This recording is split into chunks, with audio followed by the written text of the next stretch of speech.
पैसा इंसान की बुद्धि की हत्या करता है, फिर इंसान को उसका हर अपना पराया लगता है। और पैसा इंसान का सबसे करीबी रिश्तेदार। पैसा ही इंसान के अधोपतन की नींव डालता है और पैसे के कारण ही जिस मालिक के साथ इंसान को कृतज्ञ होना चाहिए उसके साथ कृतज्ञ हो जाता है।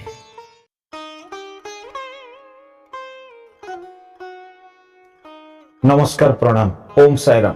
आपण मानक पुणी थे स्वागत आपणकर प्रिय चैनल साई की सुनरे। आशा आपण माने बाबांको कृपारु निश्चित भाव में भल एवं सुस्थ थिबे। जेपरि आपण माने जानती सप्ताहर आरंभ एवं शेष अर्थात सोमवार एवं शनिवार संध्या 7टारे श्री साई संदेश एक नुआ अध्याय सुनिबार समय। आउ सेही क्रम रे आज आसंतु सुनिबा श्री साई संदेश सीरीज रो एक नुआ अध्याय। ओम साईराम। मैं तुम सबका कल्याण चाहता हूं। रुपए पैसों के चक्कर में मत पड़ो तुम। जो दूसरों की अंधेरी राहों में रोशनी के दीप जलाता है उसका जीवन कभी अंधेरे में नहीं होता,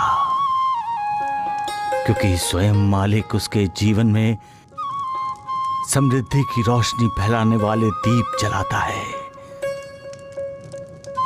जो दूसरों के चेहरे पर खुशी देखकर खुश होता है उसे मालिक कभी दुखी नहीं करता, बल्कि दूसरों को खुशी देने के लिए उसे ज्यादा से ज्यादा प्रोत्साहित करता है। हाँ भाई, इस दुनिया में भगवान हैं और तुम्हारे लिए तो पक्के हैं। जब हमें लगता है कि हमारे लिए दुनिया के सारे दरवाजे बंद हो गए हैं, जब निराशा का अंधेरा मन पर छाने लगता है, तब अचानक कहीं से हमें आशा की किरण दिखाई देती है। तो हमें साक्षात्कार होता है कि मालिक है, ईश्वर है, भगवान है। जब दुखों का पहाड़ हम पर गिरता है और हमारा दिल रोता है, तब कोई आकर हमारे आंसू पोंछता है, हमारे घावों पर फूंक मार कर उसे शीतल करता है। तब ऐसा एहसास होता है कि मालिक है। कभी कभी हमारे दिल में ये भावना जोर पकड़ती है कि हम इस दुनिया में अकेले हैं। तब अचानक कोई हमारा साथ देता है, हमारे दुख सुख बांटता है, हमें दिलासा देता है, तो हम जान जाते हैं कि हम अकेले नहीं हैं। हमारे साथ मालिक है, ईश्वर है। इंसान की जिंदगी में कभी कभी कुछ ऐसी घटना घट जाती है कि उसे लगता है कि उसकी जिंदगी में कुछ रहा ही नहीं है।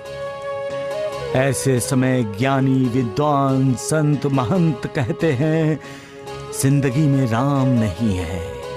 राम मतलब चैतन्य, राम अर्थात शुद्ध।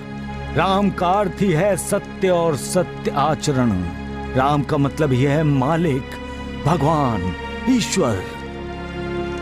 लेकिन यह धारणा गलत है कि जब तक आप सत्य के मार्ग पर हैं आप राम के साथ हैं। जब आप सत्य के मार्ग से भ्रष्ट होते हैं तब भी राम आपके साथ होता है, जो आपको सत्य के मार्ग पर लाने की हर कोशिश करता रहता है। मैं अपने भक्तों को इशारा करता हूँ, संकेत करता हूँ और सावधान करता हूँ। कौन से रास्ते में कांटे फैले हैं और कौन से रास्ते में फूलों की बरसात, ये भी मैं बताता हूँ। भक्तों को सतर्क करना, भक्तों का मार्गदर्शन करना, ये उनका गुरु होने के नाते मेरा कर्तव्य है। रास्ते में यदि कहीं गड्ढा हो तो भक्तों को उसकी सूचना देना एक गुरु का उत्तरदायित्व है। पैसा इंसान की बुद्धि की हत्या करता है, फिर इंसान को उसका हर अपना पराया लगता है। और पैसा इंसान का सबसे करीबी रिश्तेदार। पैसा ही इंसान के अधोपतन की नींव डालता है और पैसे के कारण ही जिस मालिक के साथ इंसान को कृतज्ञ होना चाहिए उसके साथ कृतज्ञ हो जाता है। पैसों के चक्रव्यूह में फंसा हुआ इंसान मालिक को भूल जाता है और जब अधोपतन की आखिरी सीढ़ी उतरकर अपने पतन का दरवाजा खुद खोलता है, तब उसे मालिक की याद आती है। तब उसे साक्षात्कार होता है कि पैसे के लालच में उसने जितने भी पाप किए हैं, उससे मालिक ही उसे मुक्ति दे सकता है, पैसा नहीं।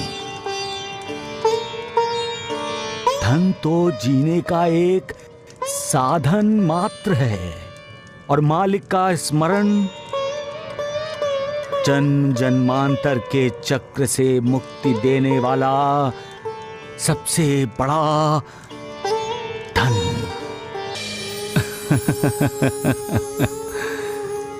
मालिक के होते हुए इंसान अपने आप को मजबूर क्यों समझता है? क्या उसका मालिक पर विश्वास नहीं है? क्या वो मालिक पर भरोसा नहीं करता? जब मालिक अपने भक्तों की चिंता का बोझ खुद उठा लेता है, तो भक्त को चिंता से व्याकुल होने की जरूरत क्या है? अगर उसे यकीन नहीं है कि मालिक उसके आंसू पोंछने आएंगे, तो इंसान को ये बात अच्छी तरह से मन में बसा लेनी चाहिए कि मालिक अपने भक्त को कभी मझधार में नहीं छोड़ता। मालिक हजारों कानों से सुनता है, हजारों आंखों से देखता है। जब भक्त के मुंह से दर्द की आह निकलती है, तो मालिक उसे तुरंत सुन लेता है और भक्त की सहायता करने के लिए चल पड़ता है।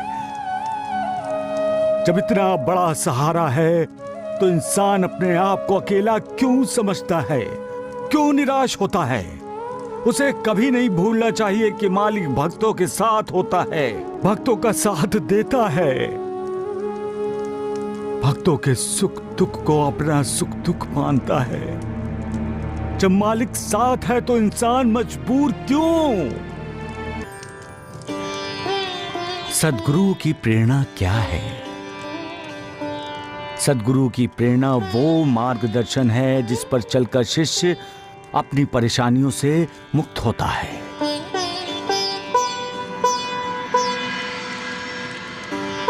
सद्गुरु की प्रेरणा कब मिलती है?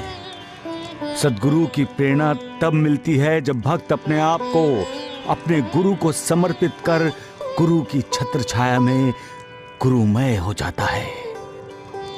वो सब कुछ गुरु को समर्पित कर सत, चित और आनंद के रस में डूब जाता है।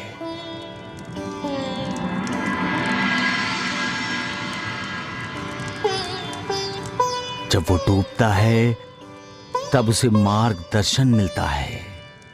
वो मार्गदर्शन उसे दुखों से, विकारों से, परिस्थितियों के चक्रों और कुचक्रों से पार लगाता है। सद्गुरु की प्रेरणा एक सात्विक प्रेरणा है जो दुखों को, विकारों को जड़ से, मूल से दूर करने का संकेत देती है। जब ऐसे संकेत मिलें, तो भक्तों को इसे गुरु का संकेत समझना चाहिए। यही संकेत सद्गुरु की प्रेरणा कहलाती है। सबका मालिक